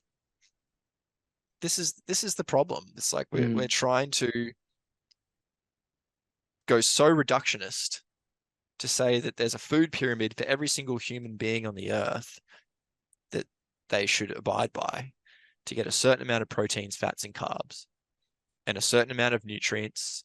And you must eat mainly grains, and you must do this and that. Like it's all bullshit because no one's ever eaten that way before.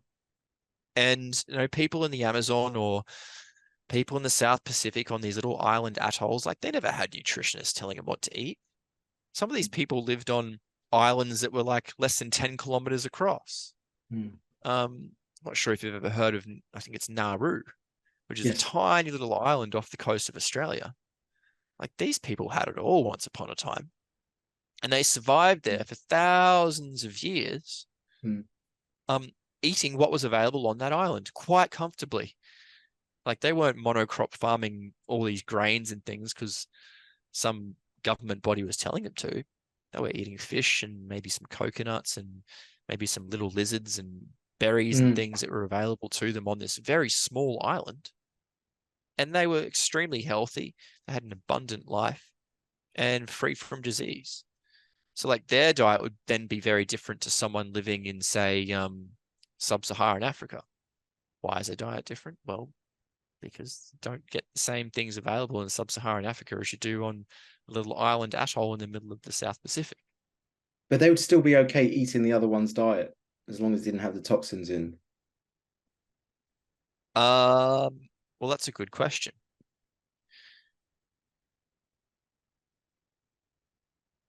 I don't know the answer to that. Mm. Well, actually,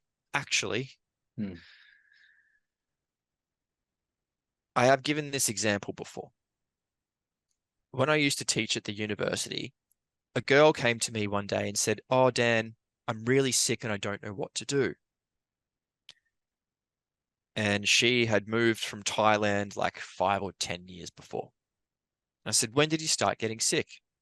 "Oh, it's just a few years after I moved to Australia." I said, "Right, well, what are you doing differently?" "Oh, nothing. I'm doing basically everything the same." "Well, what about your diet? Are you eating Thai food?" "Oh, no, I'm eating like white man food." "What are you doing? Like, why are you eating Thai, like traditional Thai food that you spent your whole life growing up eating?" So she went back to eating like Thai food as close as she could to in Australia, and she got better. It's the same thing. Like if a Japanese person came to me and said, "Oh, I've got a disease," one of the first things I'd say is like, "Eat what your freaking ancestors eat, man," because like your body is designed to live in Japan. Like everything about you, all of your characteristics, your physical attributes are designed to exist in that environment. It's like a person in Africa. Like you've got darker skin because there's more sun there. Like you're not meant to be living in like the Arctic, right? So yes, the diet might be different.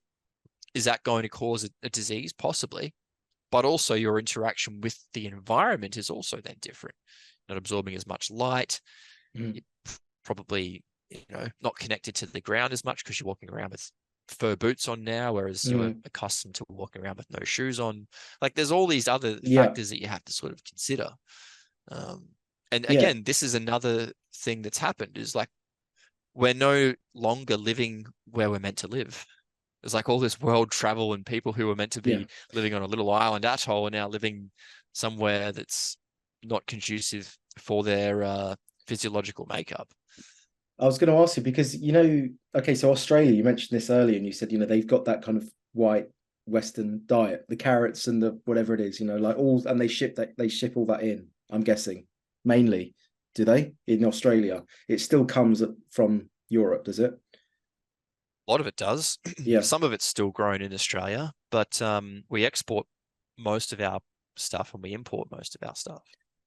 So where would you say someone that's living in Australia and they, like from white European heritage, is the optimum diet to source it from Australia, from the food there, even though that's not where your bloodline is, your heritage is from, or to actually get it from Europe then? Well, get back to the original, get back to the basics, but it's hard to do. So these answers that you're posing are the questions that need to be answered because I don't actually know. And I think they're very valid and important questions. We can only do what we can do with the tools and the resources available to us on hand. For example, my family is from Latvia, Lithuania, the Scandinavian countries. Now, I grew up eating a lot of those foods. And when I eat them, like my body just craves them every time. I might not have these things for years, but then you get something cooked by like a person who's been cooking Latvian food for 50 years and it just hits the spot. But I tell you, if maybe a Chinese person ate it, they go, "What the heck is this? Like, I don't know. I don't want this stuff." So is it like passed down through generations, this sort of this taste preference?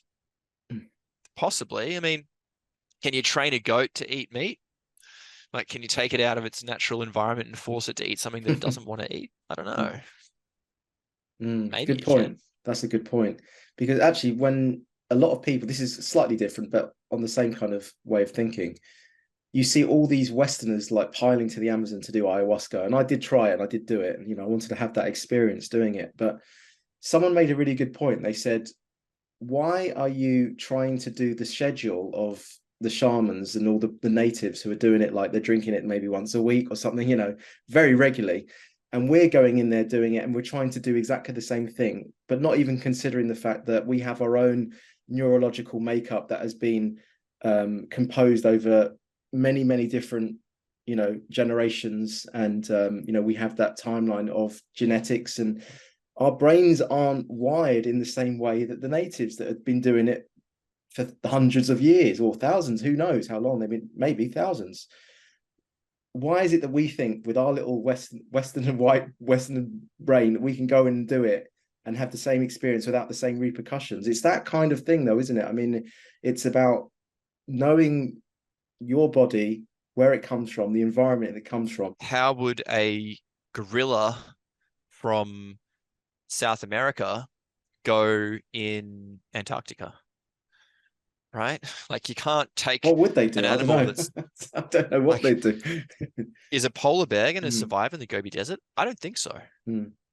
They're not designed to live there. Like their physical characteristics and attributes aren't designed for that environment. Like, are you going to be able to put a like a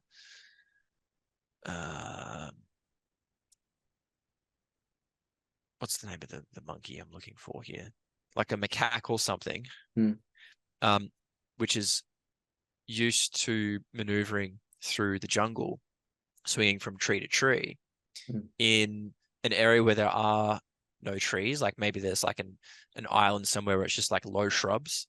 Like it's Mm. not going to survive. It's going to die out, right? Because it's not designed to live there. Same thing if you moved a polar bear from the Arctic to the Gobi Desert. It's going to die out. It's not going to survive. Mm. Um, but like we have been able to manipulate our environment so much that humans are able to survive in places where they otherwise wouldn't. Um, like for example, the native Indigenous Australians, they've all got Mm. really dark skin. Mm. That's because it's Mm. freaking sunny and hot down there, Mm. and white people just burn to a crisp, and they're not. It's just not what they're designed for. And then we go, oh, well, there's all these issues with, health problems, and we can't put our finger on why. Maybe a part of that has to do with we're living in the wrong geological location. And we never think that that's a problem. And we're always saying, oh, it's the food or it's the water Mm. or it's the whatever. It's actually the fact that we're not living in our natural native environment. Mm. 'Cause I'm just also thinking, let's say someone's their natural habitat is to live in a city. Taking them out and putting them in nature, could that almost then be detrimental to them?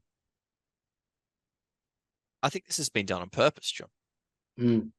So Mm. if you lock a monkey in a zoo in a small cage for Mm. 30 years, I don't know how long these monkeys live. Mm. Some of them live a long time. Say Mm. 20 years. Mm. And then you go and release it Mm. into the Amazon. How's it going to go? You won't have the first idea what to do. It won't even know what sort of food it needs to eat. It has no concept of this new environment that it's in. It's never had to deal with it before.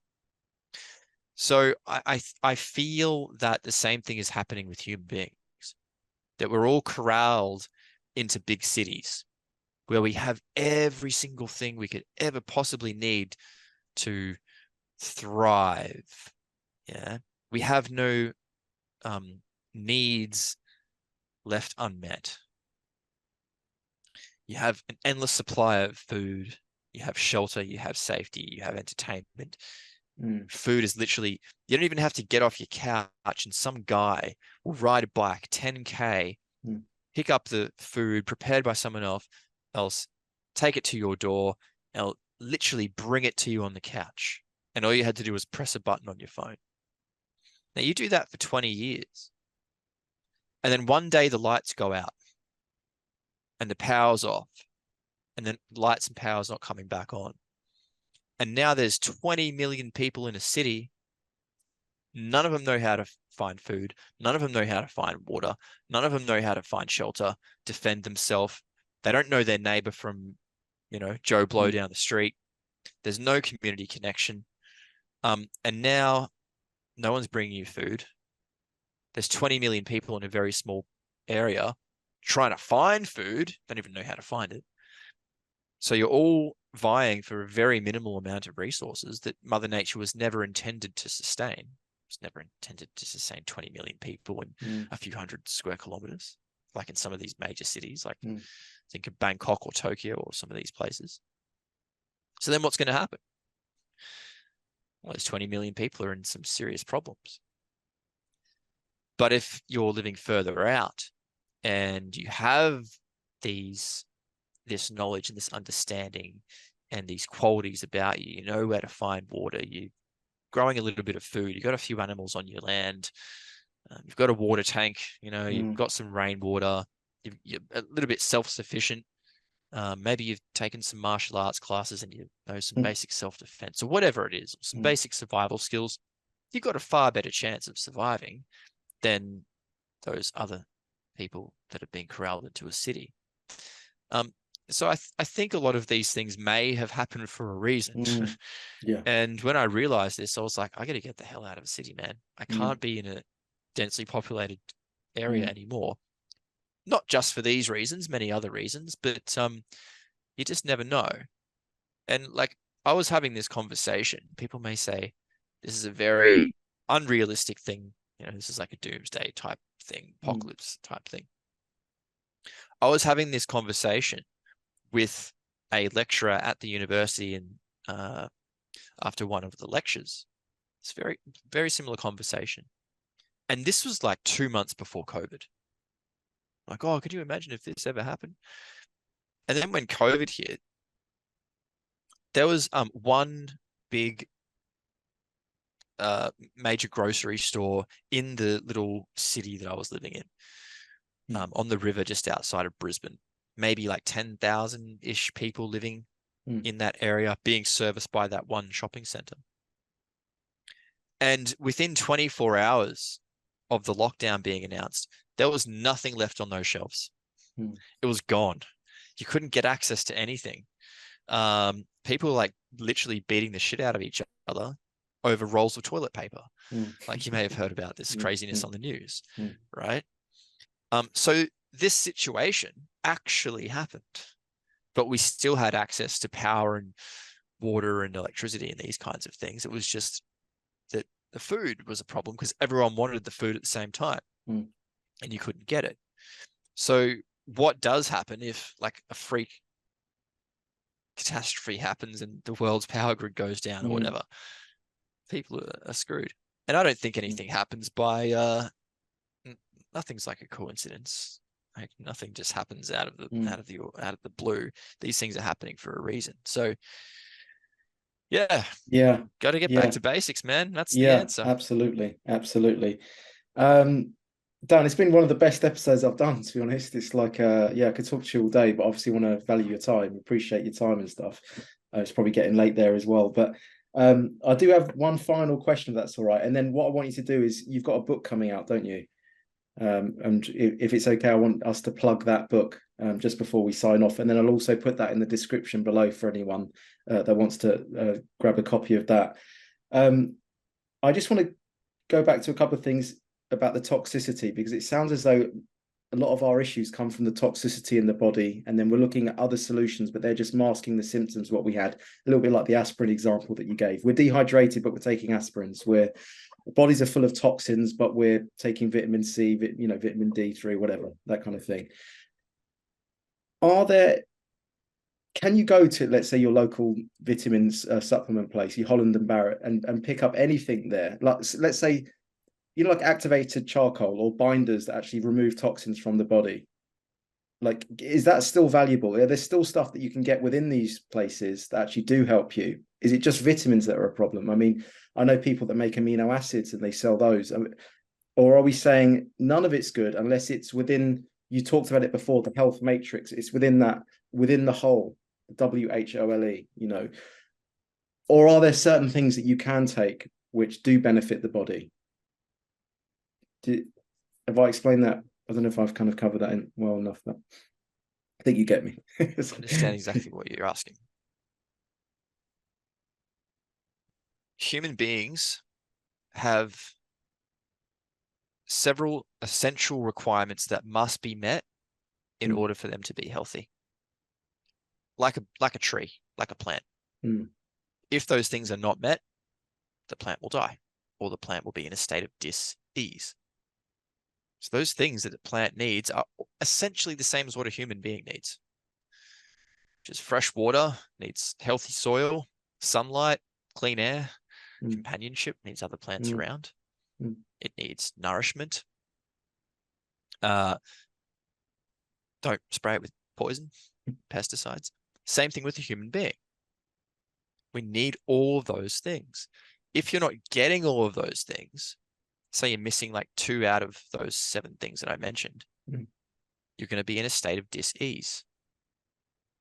So it doesn't matter what you take, you're never addressing the underlying cause. Once you give the body all the things that it needs, you take away what it doesn't, like being sprayed, like ingesting poison or breathing poison, or being exposed to electromagnetic frequencies, or even just sitting under these lights, for example, is not good for the human body.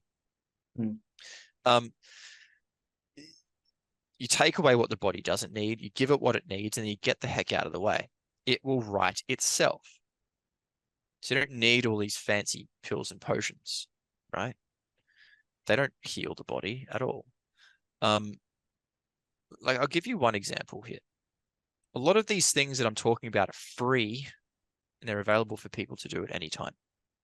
Just one of these things is putting your bare feet on the soil. Mm. When you do that, you basically discharge positively charged particles from the body into the earth. And your body is immediately flooded with negatively charged particles. And what that does, this has been shown to a certain degree in the scientific literature. What that does is it changes the pH level of the fluid surrounding all the cells in your body. And when that happens, when you get that minute change in pH, becomes slightly more alkaline, it allows the lymphatic system to work better. So if you're disconnected from the earth and you've got a buildup of these positively charged particles in your body, it basically turns the off switch on the lymphatic system, which is your sewer system. It clears all the shit out of your body, your lymphatic system, right? This is one of the main detoxification pathways. But just by not having your feet on the ground, switches off the main duct in the lymphatic system. It stops it from contracting. So all the stuff that, all the metabolic waste products and stuff that are trying to get out of your tissue just from living, like you produce metabolic waste, goes into the sewer system, and then it's all clogged up and it can't get anywhere. It doesn't matter what pill or potion or whatever you're going to take. It's not going anywhere. So what you need to do is, step one, go and put your feet on the earth. And then once you've done that, well, now what's the next thing that you need to be doing that is essential to life that you're not doing? You go from there. So I don't think you can take a pill or a potion to augment this process if you're not doing the basics. Absolutely. Yeah, it's like I'm envisioning a wheel with the spokes. You know, it's holistic. There's many different spokes you have to get right, but people are just thinking just that one thing, you know, in the middle. I'll get that, the pill, the quick fix, but it's a whole holistic way of looking at your lifestyle. You know, and you hit the nail on the head, John. You did. It's like looking in the back of a watch. There's all the cogs and they all work together. You can't take one cog out and expect one cog to work by itself. Similarly, you can't take one cog out and expect all the other cogs to work. They all have to be there working in harmony. It's the same with the human body. You need all these essential things. And if they're not there, then you can't supplement your way out of it. Do you know what's funny? That makes a lot of sense because I've had this sleeping issue. It's called hypnic jerks, and I've had it for about 5 years now. And there's even like a Facebook group, and no one knows what causes it. And everyone's like recommending this hardcore pharmaceutical, you know, and this hardcore pharmaceutical. I had a sleep study test, and the guy said, "Oh, yeah, we're going to prescribe you these drugs that change the neurology in your brain." And I just went, "I'm not taking. There's no way I'm taking that." And I've kind of been on a path of discovery anyway before we spoke, and I came to the realization that it was a toxification issue. And when I started to, admittedly, not doing everything in the natural way that you just described there, but having a bit more concern over the toxins and everything else, and drinking cleaner, eating a bit more healthily, they started to go away. Then they'd come back again when I've ate something or drunk alcohol or something, they'd come back. Then if I went abroad, I went to Brazil for 2 months, it just completely went away, completely. And I'm like, well, but I'm having a few beers here, man. I'm not having a problem. Why? Okay, so it's not beers that are a problem, but they'll come back to England again, and then suddenly it just, you know, I get the issues again. And now I'm thinking, actually, that's what you're saying. It's the sunlight, it's the fresh water, it's probably the locally sourced foods that I'm eating there in Brazil. Probably have a bit more care over the foods. It's not so governed by, you know, the Western food industries and stuff like that. And I'm thinking, I had companionship, I had good times. My feet were on the beach a lot, you know. That's actually what was probably you're less helping stressed. it. Less stress, yeah. You're on a holiday. Yeah. And, you know, we haven't even scratched the surface about the mind in all Yeah. this, John. Yes, I know. Well, And we'll I think save that for that's another show. actually the We'll have to save that's that. the most important thing of all. Yes. Yeah. Yeah. Yeah. I mean, I did actually have a guest on talking about German new medicine, where he says it's all the mind, whereas I think that's maybe a little bit too dogmatic. It could be too dogmatic, but maybe there's a blend. It's an integrated thing we're talking about, but I think the mind is a trigger for a lot of things, and I think what he has to say about German new medicine does have a lot of utility. So I'd love to go down that rabbit hole with you on another one sometime, Dan. It's one cog in the wheel, But it's a one right? spoke on the wheel, one cog in the watch. That's And right. it's so easy to get fixated on those one cogs, thinking that that's it, and then we miss. It's like being too close to a picture, and we see like the pixel on the screen or something, and we're not standing back and seeing the whole tapestry. Dan, you're a legend, mate. You're a fucking legend. And hopefully your students still like you, do they? Do they still? I'm a bit of a black sheep in the profession now. I was the golden boy for many years and was very sought after and had a lot of opportunities sort of handed to me on golden platter, but not anymore. Yeah, but it is the way that it is, and I wouldn't change it. And I'm blessed and privileged to be able to come and speak with people like yourself. And yeah, I have also, since relinquishing my job, had a bit of an awakening and have had the time to focus on projects that I wanted to focus on, which one of those was writing a book, and that will be coming out early next year. I've been working on this for quite some time. And it's essentially called Can You Catch a Cold? And I've basically gone through all of the scientific literature. We have a discussion around what a cold and flu actually is, or what it might be. Are they contagious? Do they pass between people? Are they really our foe, or are they a friend? What are they for? What is the physiological purpose of colds and flus? We go and explore all the history of human experiments where they put sick people in rooms with healthy people and all the outcomes of these experiments, which sort of fits in with along the lines of the sort of toxicity element we were talking about today. Yeah. And how these might actually be detoxification processes, a seasonal detoxification process that is there to help the body rather than hinder it. So yeah, if people are interested, that's going to be a bit of a tome of information and should be published in early January. Can't wait for that, man. That's going to be good. I know that for sure. That's going to be groundbreaking. I mean, it also ties in a lot with my realizations that I've come to in the last few years since the shit show we went through. It did have a bit of an awakening effect on myself and a lot of my friends and family. And we're now coming to sort of what you're talking about, which would have sounded really abstract and bizarre, is now, do you know what? That makes a lot of sense to me now. It's that kind of resonance with truth. You can pick it up. That inner sense is coming back with a lot of things. Yeah, when you hear the truth, you feel it too. Yeah. So you hear it here, but then there's something you in feel you where you go, feel it. That's the truth. And you're being pulled to say the sorts of things to regurgitate, like we mentioned before about, and that's where the money is, and that's where you got a lot of your initial notoriety from within that field. And then, but you have that once you get that inner standing, that inner sense, it's your value system, it's your principles, and that is like a burning fire that must be kept alive because that is what the world needs. This is the golden age, John. I believe that. We can't know how good something is and truly appreciate it until you've experienced the antithesis of that, which is going through all the BS that we've gone through. We're probably not out of the woods yet. There's probably going to be a lot more hardships to come.